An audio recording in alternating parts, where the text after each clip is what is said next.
Section 1. What is a time series? It's simpler than it sounds. A time series is just a set of data points collected over time. Think of it as a story told through numbers where time gives the story its order. For example, tracking your daily study hours before an exam forms a time series. Why do we care? Because analyzing time series lets us spot patterns, trends, and cycles, helping us understand the past and predict the future. Businesses forecast sales, scientists track climate change, and students can even predict their next quiz score using time series. The order of the data is crucial. Shuffle it, and you lose the story. By analyzing these sequences, we answer questions like, is there a trend? Are there repeating cycles? This field gives us the tools to uncover hidden patterns and make sense of the world, one data point at a time. Time series analysis is a superpower for making smarter decisions. Now, let's delve into a key property that's fundamental to understanding time series data. This property allows us to see how data points relate to each other over time, revealing patterns and dependencies that might not be immediately obvious. It's called autocorrelation. Autocorrelation at its core measures how much a data point is related or correlated to its past values. It quantifies the degree to which a data point at one time influences or is influenced by data points at previous times. Think of it like how today's temperature is usually similar to yesterday's temperature. There's a clear dependency and correlation between consecutive days. We can check this relationship, this correlation, for different time lags, meaning we can compare data points separated by various intervals, 1 day, 2 days, and so on, extending the lag to observe patterns over longer periods. Now let's briefly touch on autocovariance. Autocovariance is similar to autocorrelation in that it measures the relationship between data points and their past values. However, it isn't standardized, meaning its values depend on the scale of the data, making it harder to directly compare and interpret across different time series. Autocorrelation, on the other hand, is standardized to range from -1 to 1. This standardization makes it much easier to quickly assess if the relationship between data points is strong, weak, positive, or negative. For example, consider your productive days.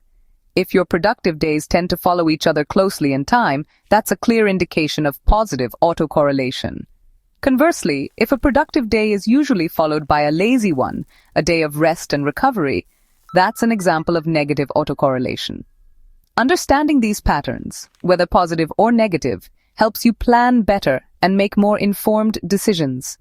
It allows you to optimize your schedule, like strategically scheduling rest after periods of intense work, capitalizing on the observed patterns.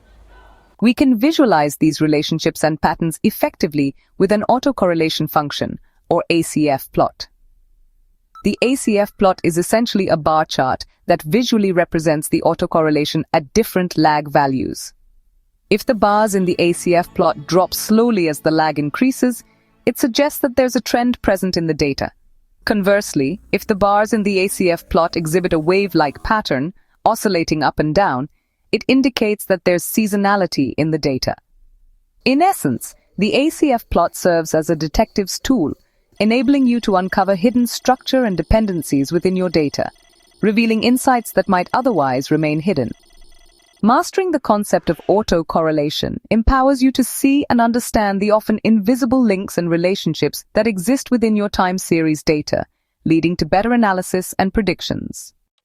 Before building any predictive models, it's absolutely essential that we take the time to thoroughly explore our data. Understanding the nuances within the data is key to building robust and reliable models. We'll begin by visualizing our data, starting with a simple line plot that charts the data points over time. This initial plot provides a foundational view of our time series. As we examine this plot, we're primarily looking for two main components that often dictate the behavior of time series data. These components are trend and seasonality. Identifying these elements is crucial for effective analysis and forecasting. A trend represents the long-term direction in which the data is moving, indicating a general increase or decrease over an extended period. Consider smartphone usage, which has shown a consistent rising trend over the years, reflecting increasing adoption and reliance on mobile technology. Or think about your study hours, which ideally should show an increasing trend throughout a semester as exams approach and workload intensifies. To rigorously confirm the presence of trends, we can employ statistical methods. One common approach is by fitting a linear regression line to the data, allowing us to quantify the trend's direction and strength. If the slope of this regression line isn't zero, it provides strong evidence that there's indeed a trend present in the data. Seasonality, on the other hand, refers to a repeating pattern that occurs at regular intervals within the time series. A classic example is winter coat sales, which predictably peak every winter due to the colder weather and increased demand. Another instance is library visits, which often show a spike on Sundays as people utilize the library for weekend study and leisure. Identifying and understanding seasonality is absolutely key for accurate forecasting, as it allows us to anticipate future patterns based on historical cycles. This is because seasonal patterns are, by their very nature, predictable and can be incorporated into our models. There are various analytical tools available to help us identify seasonality, and tools like seasonal sub-series plots are particularly useful. These tools help us spot these recurring cycles and understand their characteristics. For example, we can group data by day of the week to see if any specific days consistently exhibit higher or lower values. If certain days consistently show higher values compared to others, it's a strong indication of a weekly seasonal pattern. This consistent recurrence is precisely what defines seasonality in action, providing valuable insights into the underlying dynamics of the data. Recognizing and understanding both trend and seasonality within a time series is a critical step. It is the very foundation upon which effective time series analysis is built, enabling us to make informed decisions and accurate predictions. Once we successfully break down the data into these fundamental components, we can then proceed to model and predict future values with a much greater degree of accuracy and confidence. Ultimately, it all starts with carefully observing and identifying the underlying patterns within the time series plot. Raw time series data is often noisy, hiding the real patterns. Smoothing techniques help us see the bigger picture by reducing random fluctuations. The simplest is the moving average. Take the average of a few points around each time step to smooth out the jaggedness. A wider window smooths more, but can hide smaller patterns. Exponential smoothing improves on this by giving more weight to recent data, making it more responsive to changes. For example, yesterday's temperature matters more for predicting today than last week's. When data has both trend and seasonality, Holt Winter's smoothing handles all three components, level, trend, and seasonality, updating them as new data arrives. This makes Holt Winters a robust choice for forecasting sales or any data with clear patterns. Smoothing reveals the underlying story in your data. It's the first step toward accurate forecasting. Smoothing techniques offer a valuable first step in understanding your data. They help to reduce noise and highlight underlying patterns. But for deeper analysis, more robust predictions, and a comprehensive understanding of time series data, we turn to ARIMA models. These models provide a powerful framework for forecasting future values based on past observations. ARIMA stands for Autoregressive, Integrated, Moving Average. The AR, or autoregressive part, means we predict today's value using past values. It leverages the inherent correlation within the time series data itself. Think of it like your mood today based on yesterday's and the day before. Your past moods influence your current state. The MA, or moving average part, means we account for past random shocks, unforeseen events that temporarily disrupt the pattern. Consider yesterday's unexpected traffic jam affecting today's commute. That one-off event has a lingering impact. ARMA models cleverly combine both autoregressive and moving average components, capturing the memory of both past values and past errors, providing a more nuanced understanding of the data's behavior. The I in ARIMA stands for integrated, and this is where the magic truly happens.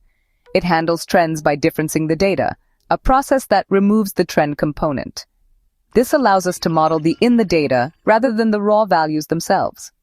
Differencing effectively turns a trending, non-stationary series into a stationary one, which is significantly easier to model and predict accurately. Once the data is stationary, we can confidently apply ARMA to capture the underlying patterns and dependencies. ARIMA elegantly combines differencing, autoregression, and moving averages into a single, cohesive framework.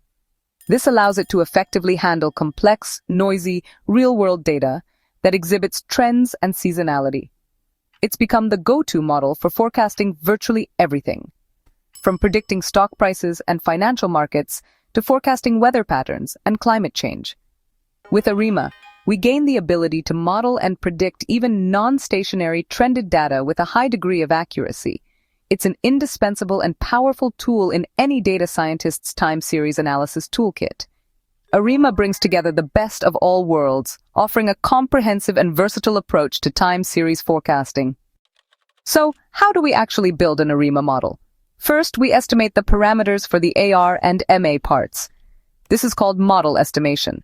For pure AR models, the Yule-Walker equations use autocorrelations to quickly find coefficients. For ARMA and ARIMA, maximum likelihood estimation, MLE, is the standard, finding the parameters that make our data most probable. Least squares estimation is another option, minimizing the squared errors between predictions and actual data. Once we have our parameters, we plug them into the ARIMA equation. To forecast, we use past values and errors to predict the next step. For multi-step forecasts, we use our own predictions as new inputs, but uncertainty grows the further we look ahead. The better our model fits the past, the more reliable our forecasts. ARIMA turns historical data into actionable predictions. Understanding and predicting the future is powerful, but analytics can go further, into prescriptive analytics. Prescriptive analytics doesn't just predict what will happen, it recommends what you should do next. This involves mathematical optimization, choosing the best actions within your constraints, like maximizing your GPA given limited study hours. Optimization models define decision variables, objectives, and constraints, then search for the best solution. Network modeling helps with problems involving relationships and flows, like finding the critical path in a group project. It's also used in social networks, supply chains, and more. Real-world decisions involve uncertainty, so we use stochastic modeling to account for randomness. Multi-objective modeling balances competing goals, like maximizing grades and free time. Decision trees help map out choices and their possible outcomes, guiding you to the best decision at each step. The ultimate goal: use data to make smarter, more confident decisions. Analytics is your guide to better outcomes in a complex world.